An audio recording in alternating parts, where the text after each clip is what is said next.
on strategy in general, chapter strategy, part 1. I'm going to break these up into sizable chunks, possibly one page at a time. So I'm going to start from the top, basically. The general concept of strategy was defined in the second chapter of Book 2. That's the opening sentence, and it's quite meaningless because we don't know what Book 2 is, so that's the first thing out of the way. It is the use of an engagement, so the general concept of strategy we're talking about, it's the use of an engagement for the purpose of war, or the purpose of the war, through strategy in itself. Though strategy in itself is concerned only with engagements, the theory of strategy must also consider its chief means of execution, the fighting forces. It must consider these in their own right and in their relation to other factors, for they shape the engagement, and it is in turn on them that the effect of the engagement first makes itself felt. Strategic theory must therefore study the engagement in terms of its possible results and of the moral and psychological forces that largely determine its course. Strategy is the use of the engagement for the purpose of the war.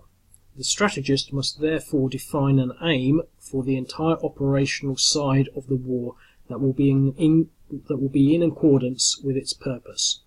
In other words, he will draft the plan of the war, and the aim will determine the series of actions intended to achieve it.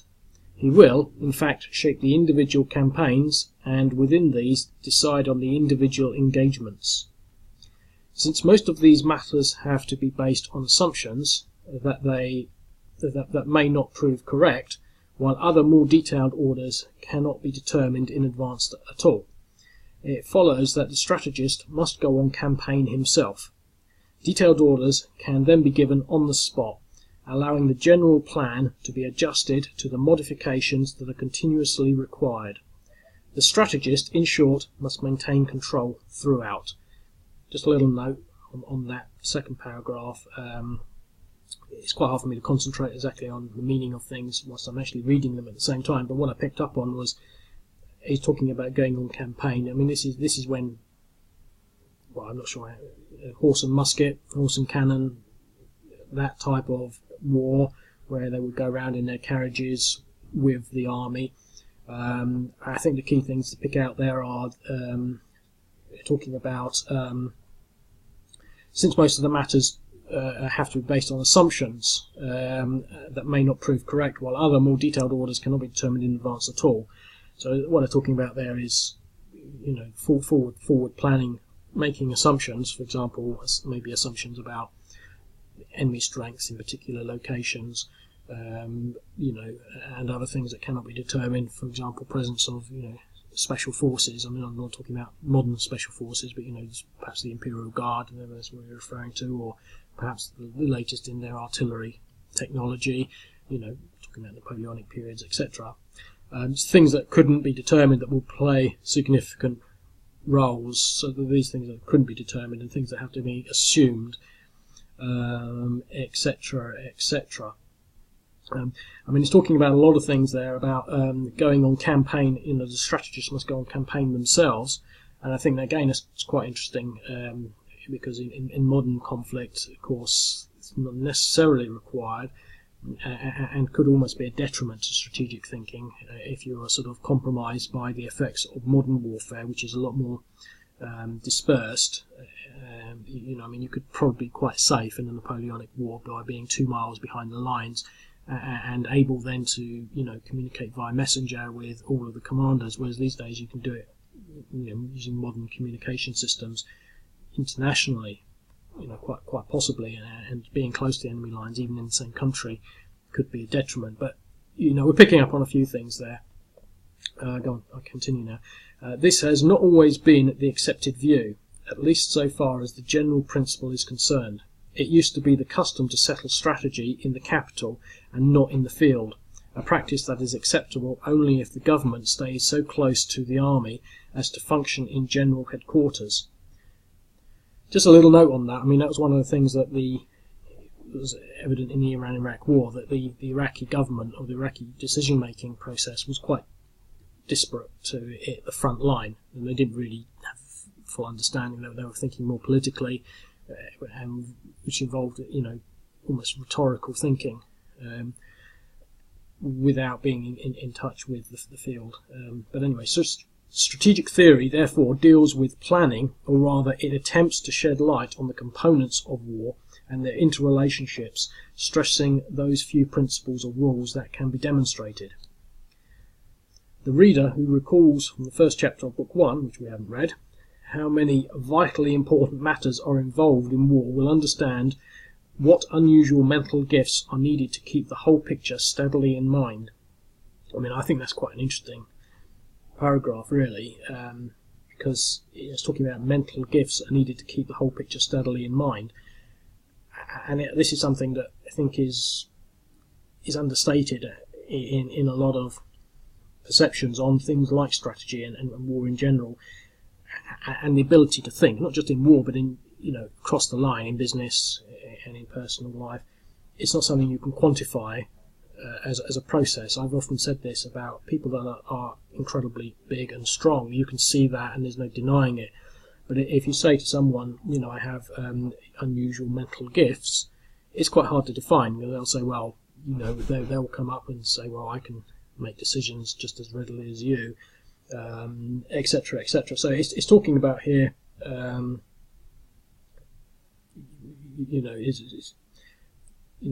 how many vitally important matters are involved in war.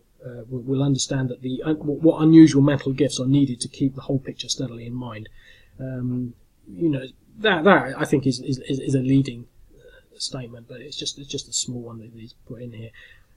One thing just to note on this, I mean, as I said, this is incredibly old writing, but what I found over time is that you can read a lot more into people at this period in time, maybe not necessarily just this period, but up until the early 20th century, where people wrote factually and practically.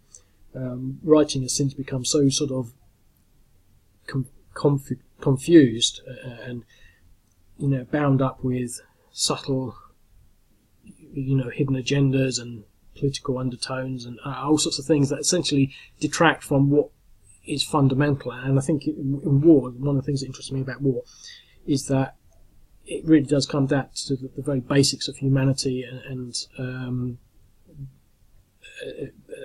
things of that nature. We're dealing with the basics, and there's no getting away with that. No amount of colouring words in a particular way change matters related to life and death. Anyway, I'm not making my point clear there, but something that is sort of key to me in sort of understanding these principles, and then appreciating the value of writing that has been written a long time ago, before all the rhetoric was included and before things became as sort of muddled as they are in a lot of what you'll read today.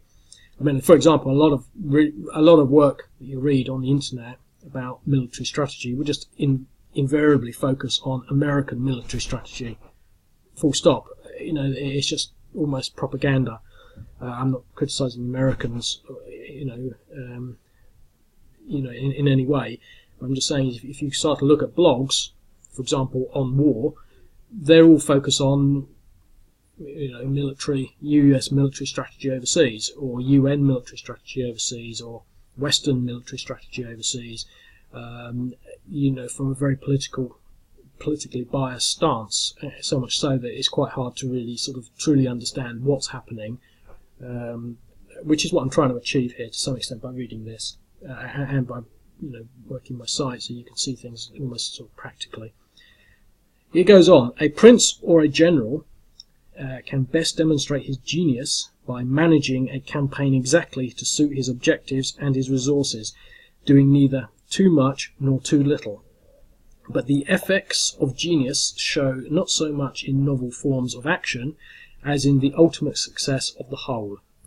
What we should admire is the accurate fulfilment of the unspoken assumptions, the smooth harmony of the whole activity, which only become evident in final success.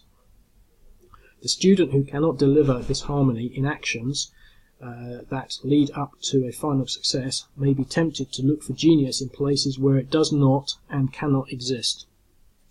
In fact, the means and forms that the strategist employs are so very simple, so familiar from constant repetition, that it seems ridiculous in the light of common sense when critics discuss them, as they do so often, with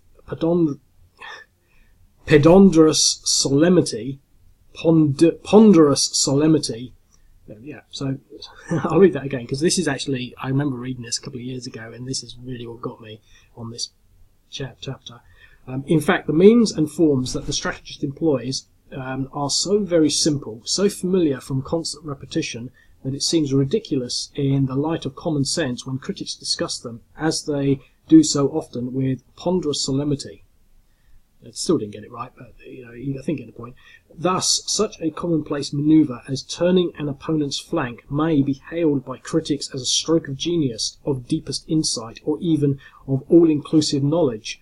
Can one imagine anything more absurd? I'm going to pause there just a sec, because that's a really important point from my learning perspective. I read this book a couple of years ago on the beach, and I read that and I thought, this is so true, because you have people lauding, all sorts of battles like Gettysburg and Waterloo, and they talk about, all the particular stratagems and tactical, issues that went on with ponderous solemnity, reading so much, essentially in what I consider to be so little, in the sense that it says here that the means and forms that strategist employs are so very simple, so familiar with constant repetition, that it's ridiculous in the light of common sense. When critics discuss them in the way they do, and it goes on to say there, thus such a commonplace manoeuvre as turning an opponent's flank may be hailed by critics as a stroke of genius. But the thing is, there wasn't so much that they could have also done. I mean, they had, turning a person's flank is pretty much one of the only options that you've got, especially in the earlier forms of warfare. So what they're saying here is that, things that are later declared as genius are really, what other choices did they have in those circumstances? And I was thinking about this quite recently, and trying to define genius in military strategy is something that's quite interesting, really. And I thought a couple of examples. For example, the Incheon landings in Korea. Now that was, I would say, verging on genius. I don't want to say it was genius because I haven't thought that through. But the thing is, as far as I'm concerned, it was, because it was an out-of-the-box solution that is actually, he did actually have a million different options, including the option to have not thought of it at all.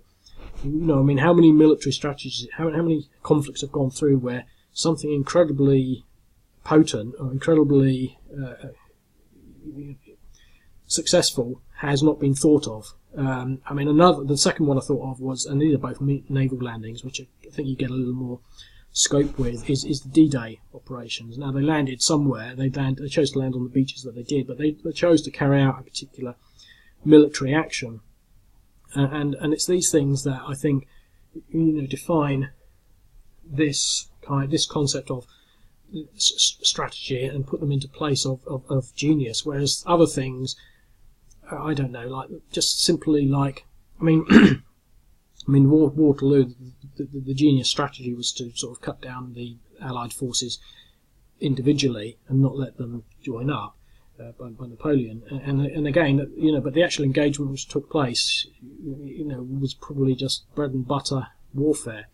I'm not saying that strategy takes place on the battlefield in a tactical sense, but anyway, but that's the thing. Is sort of people quite often describe.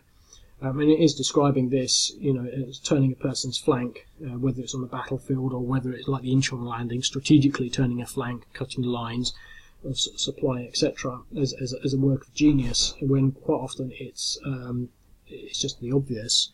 Whereas the Incheon landings weren't the obvious, really. A lot of thought went into to sort of it's not like, well, we're just going to run around here. There was a huge amount of logistics involved in there. So and just to sort of just so that the screen isn't exactly the same, and we do have, let's see whether we can get inch on.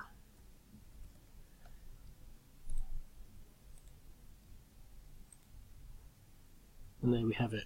So we've just been talking about that. I'll have to maybe make a mental note to change the screen now and then. Okay, blah blah blah. It is even more ridiculous when we consider that these very critics usually exclude all moral qualities from strategic theory and only examine material factors. They reduce everything to a few mathematical formulas of equilibrium and superiority, of time and space, limited by a few angles and lines. If that were really all, it would hardly provide a scientific problem for a schoolboy. I won't read that again, but maybe. If that were really all, it would hardly provide a scientific problem for a schoolboy. And that's something that we're sort of, we have the issue with in this. I mean, there's no morality, or what's it talking about, or material. There's no morale qualities. Well, I think they're talking about morale as opposed to morality. And a lot of war games do consider morale. We have morale in here, but it's more down to the depression factors, etc. But so interesting food for thought. But we should admit that scientific formulas and problems are not under discussion. The relations between material factors are all very simple. What is more difficult to grasp are the intellectual factors involved. Even so, it is only in the highest realms of strategy that intellectual complications and extreme diversity of factors and relationships occur. At that level, there is little or no difference between strategy, policy, and statesmanship, and there are, as we have already said, their influence is greater in questions of quantity and scale than in forms of execution. Where execution is dominant, as it is in the individual events of a war, whether great or small, then intellectual factors are reduced to a minimum. So, I mean, it's quite interesting. I won't ponder on that, but that's quite a significant little paragraph. Everything in strategy is very simple, but that does not mean that everything is very easy. I think he's already said that. Once it has been determined from the political conditions that a war is meant to achieve, what a war is meant to achieve and what it can achieve, it is easy to chart the course. But great strength of character, as well as great lucidity and firmness of mind, is required in order to follow through steadily, to carry out the plan, and not to be thrown off course by thousands of diversions. Take any number of outstanding men, some noted for intellect, others for their acumen, still others for boldness or tenacity of will. Not one may possess the combination of qualities needed to make him greater than average commander. It sounds odd, but everyone who's familiar with this aspect of warfare will agree that it takes more strength of will to make an important decision in strategy than in tactics. In the latter, one is carried away by the pressures of the moment, caught up in the maelstrom where resistance would be fatal, and suppressing incipient scruples, one presses boldly on. In strategy, the pace is much slower. There is ample room for apprehensions, one's own and those of others, for objections and remonstrations, and, in consequence, for premature regrets. In a tactical situation, one is able to see at least half the problem with the naked eye, whereas in strategy everything has to be guessed. Everything has to be guessed at and presumed. Conviction is therefore weaker. Subsequently, most generals, when they ought to act, are paralysed by unnecessary doubts. Now it says, looking at history. So now a glance at history. Let us consider the campaign that Frederick the Great fought in 1760, famous for its dazzling marches and manoeuvres, praised by critics as a work of art, indeed a masterpiece. Are we to be beside ourselves with admiration at the fact that the king wanted first to turn Dawn's right flank, then his left, then his right again, and so forth? Are we to consider this profound wisdom? Certainly not. If we are to judge without affection, certainly not if we are to judge without affection. What is really admirable is the king's wisdom. Pursuing a major objective with limited resources, he did not try to undertake anything beyond his strength, but always just enough to get him what he wanted. This campaign was not the only one in which he demonstrated his judgment as a general. It is evident in all the 3 wars fought by the great king. So, talking about something that's completely relevant to war blog, Frederick the Great, 1760. But again, it's all part and parcel of the strategic overview. I mean, he's talking, well, in the previous paragraph, it's talking about the conviction of strategy, and you can apply that even now to the strategic thinking involved with things like North Korea, which is ongoing, and the acumen of the world leaders involved with making a decision to do something like to engage in North Korea.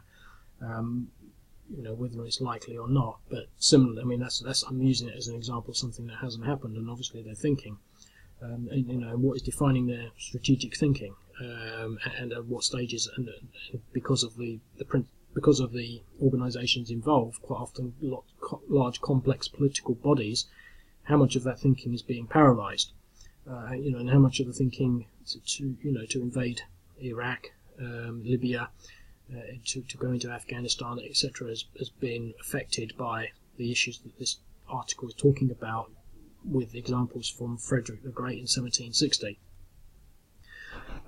etc., etc. His object was to bring Silesia into the safe harbour of a fully guaranteed peace. So we're talking about Frederick the Great there.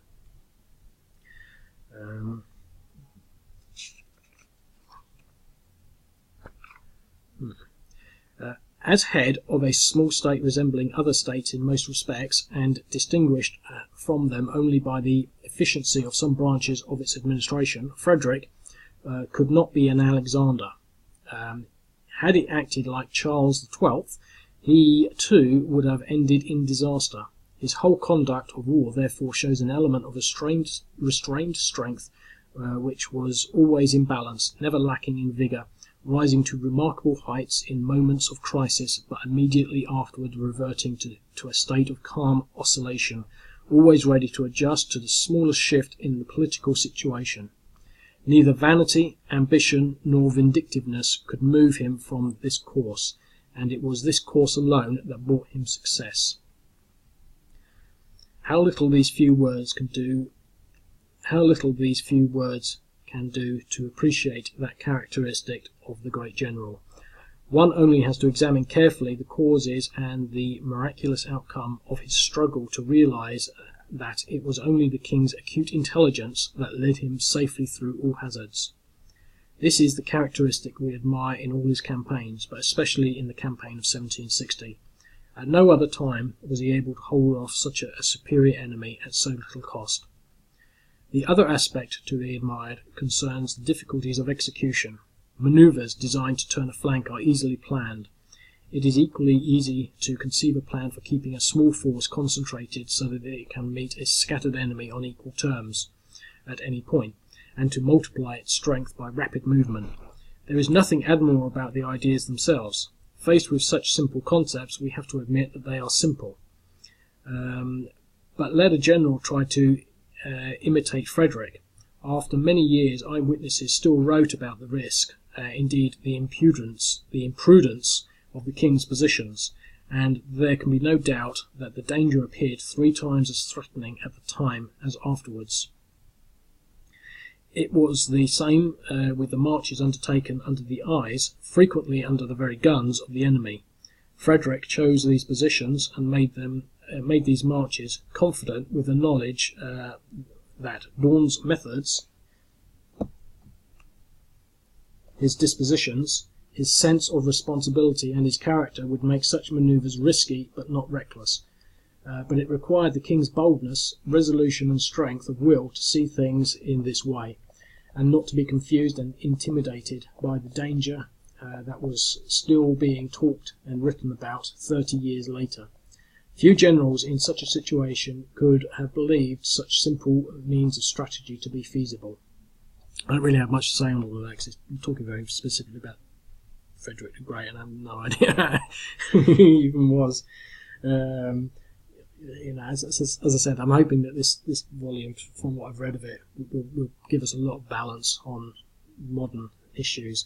I could imply things in there, but to be quite honest, nothing really sort of immediately stands out as that other thing did. Talking about how simple war is, and it's not necessarily genius, etc., etc. So another difficulty of execution lay in the fact that throughout his campaign, the king's army was constantly on the move. Twice in early July and early August, it followed dawn, while itself pursued by Lasky from the Elbe into Silesia over wretched country roads. The army had to be ready for battle at any time, and its marches had to be organised with a degree of ingenuity that required a proportionate amount of exertion. Though the army was accompanied and delayed by thousands of wagons, it was always short of supplies. For a week before the battle of Lichnig in Silesia, the troops marched day and night, alternatively deploying and withdrawing along the enemy's front. This cost enormous exertions and great hardship. Could all this be done without subjecting the military machine to serious friction? Is a general, by sheer force of intellect, able to produce such mobility with the ease of a surveyor manipulating an astrolabe? Are the generals and the supreme commander not moved by the sight of the misery suffered by their pitiful, hungry, and thirsty comrades in arms? Are complaints and misgivings about such conditions not reported to the high command? Would an ordinary man dare ask for such sacrifices, and would these not automatically lower the morale of the troops, corrupt their discipline, in short undermine their fighting spirit, unless an overwhelming belief in the greatness and infallibility of their commander outweighed all other considerations?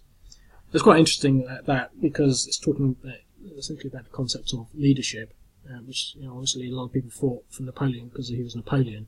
A lot of people fought for Adolf Hitler because he was Adolf Hitler, whether you agree with that or not. And to some extent, and this is personal observation on modern affairs, really do people really, in the armed forces, believe in the people that are leading our countries today? I don't want to sort of start naming names, but quite often I don't believe that's the case. I think that concept of leadership, and this is why this is the thing that I often sort of talk about in other sort of channels, so to speak. Leadership is all about what this article has just written about there. Gaining.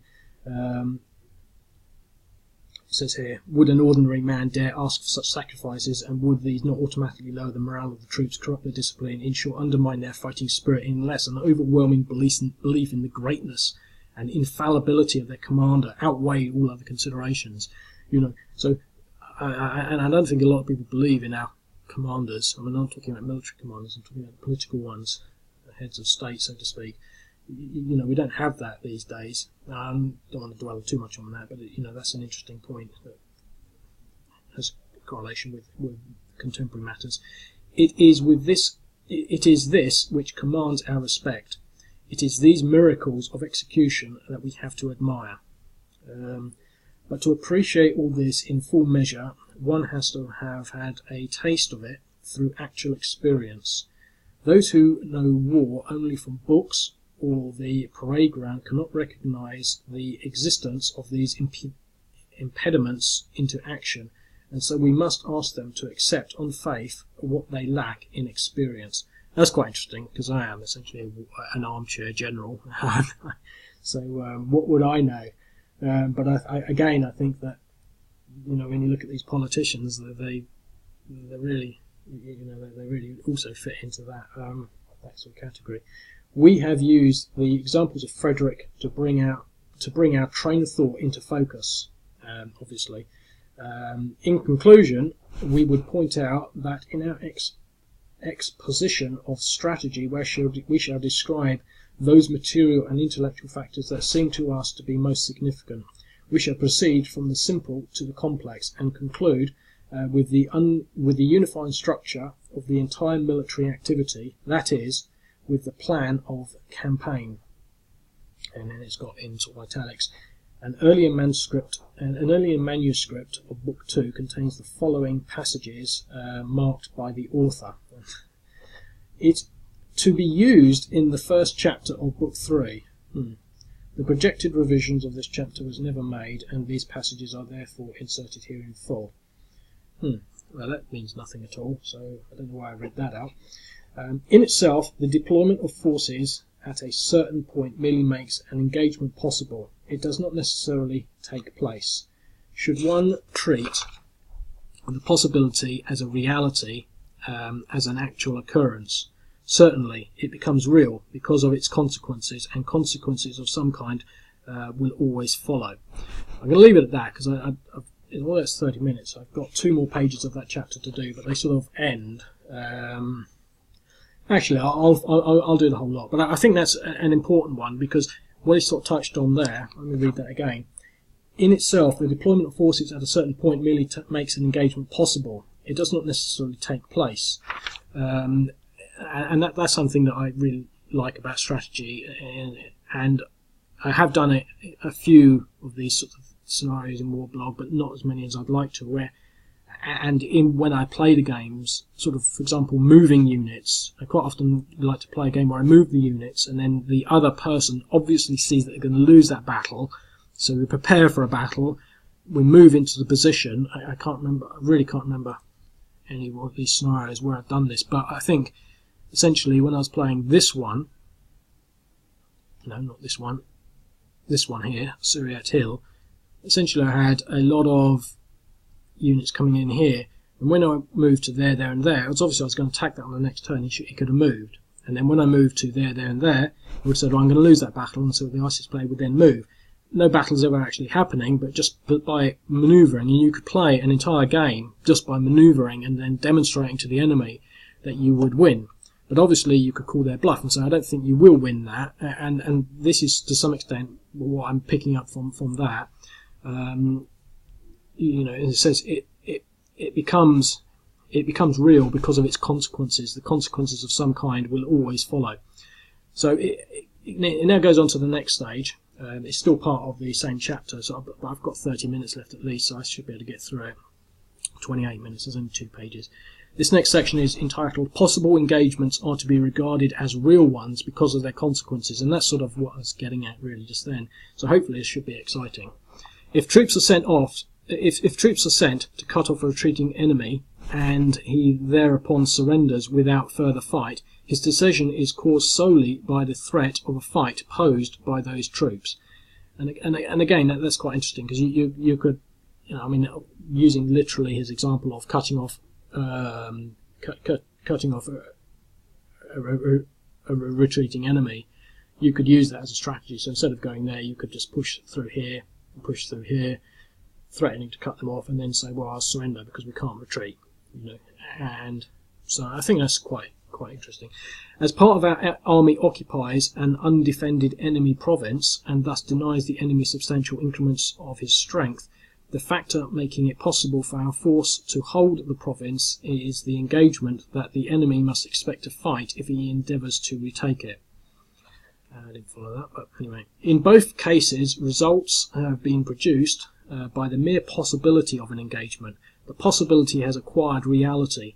But let us suppose that in each case the enemy has brought superior forces against our troops, causing them to abandon their goal without fighting. This would mean that if we had fallen short of our objective, but still the engagement that we offered the enemy was not without effect, we did draw off his forces. Even if the whole enterprise leaves us worse off than before, we cannot say that no effect resulted from using troops in this way by producing the possibility of an engagement.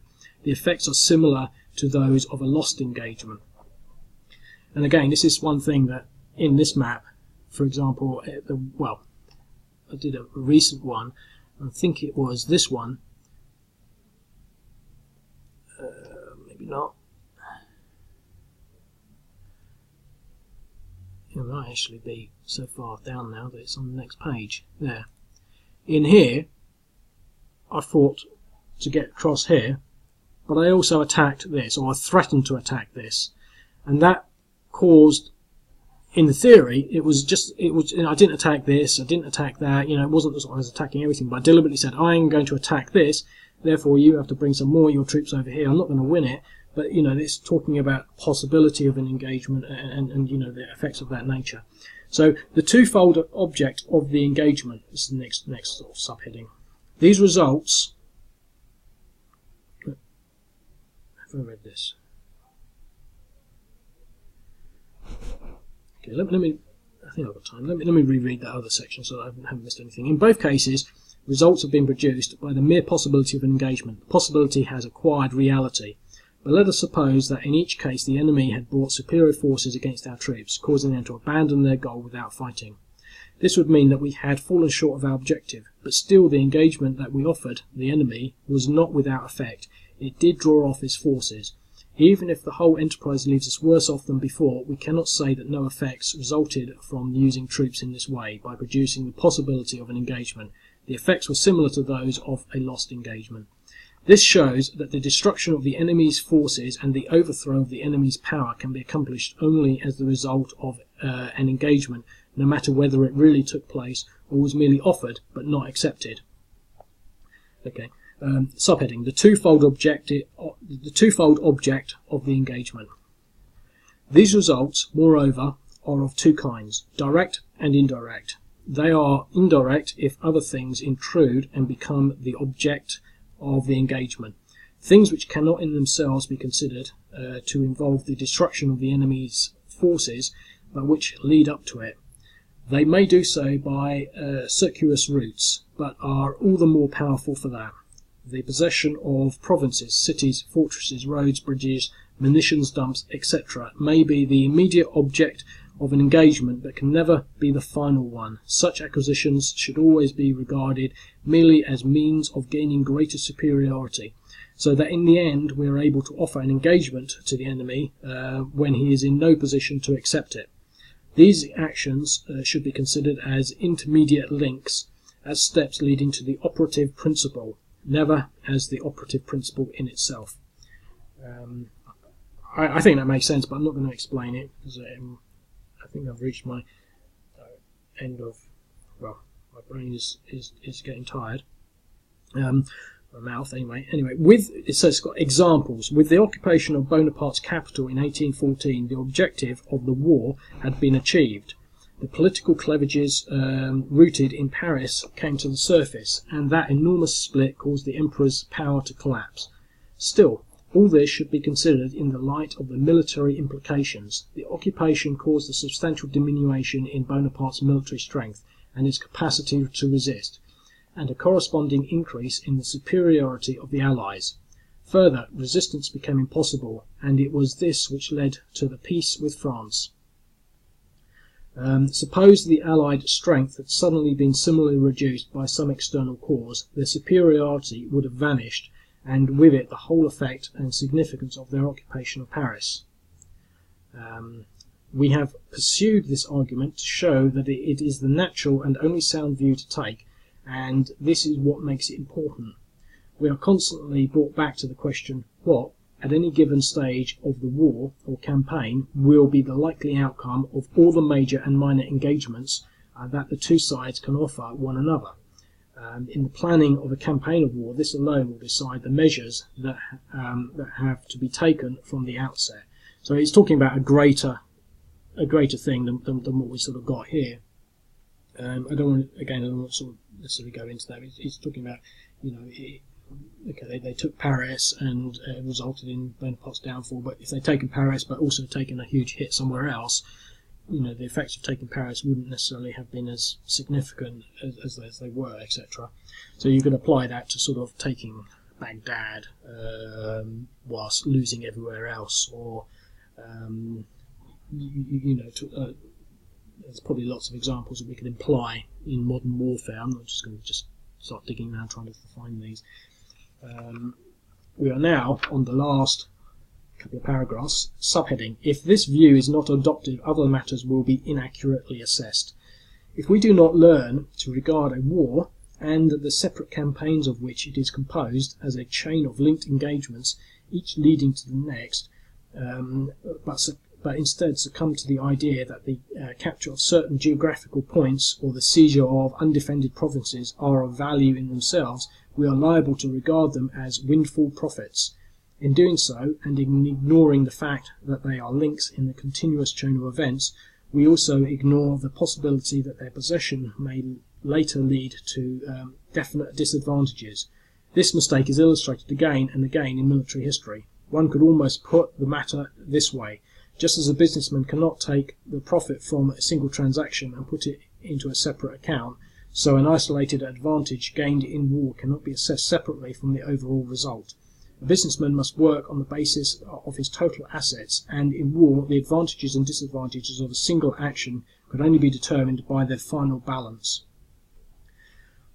By looking on each engagement as part of a series, at least insofar as events are predictable, the commander is always on the high road to this goal, or to his goal. The forces gather momentum, and intentions and actions develop with a vigour that is commensurate with the occasion and impervious to outside influences. So, I mean, the thing is, I think also what he's getting to there really is, the sum of the whole, etc., etc. But if we look at Syria, for example,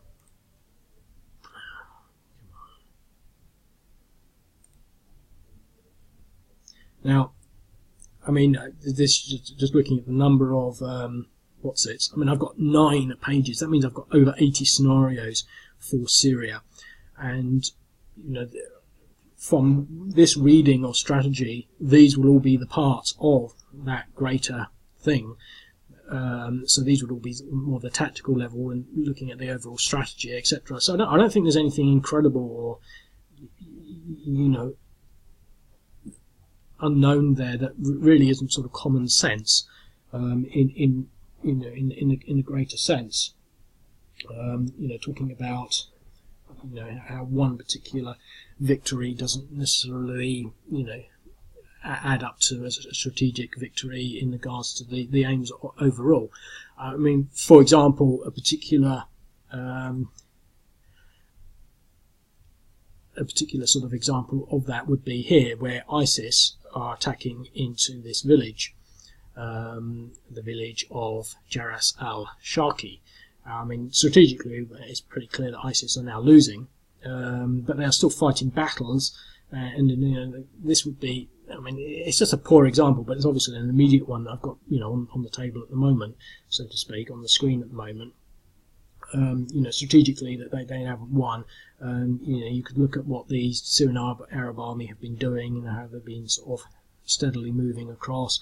But you can also look at, the significance, implications of the ISIS victories, Al-Qaeda victories in, the early parts of the civil war, and how all that adds up. And there's nothing clever about all of this, but I hope that reading has given you food for thought. I think the first chapter was the hardest. It was certainly the longest. I'm not particularly,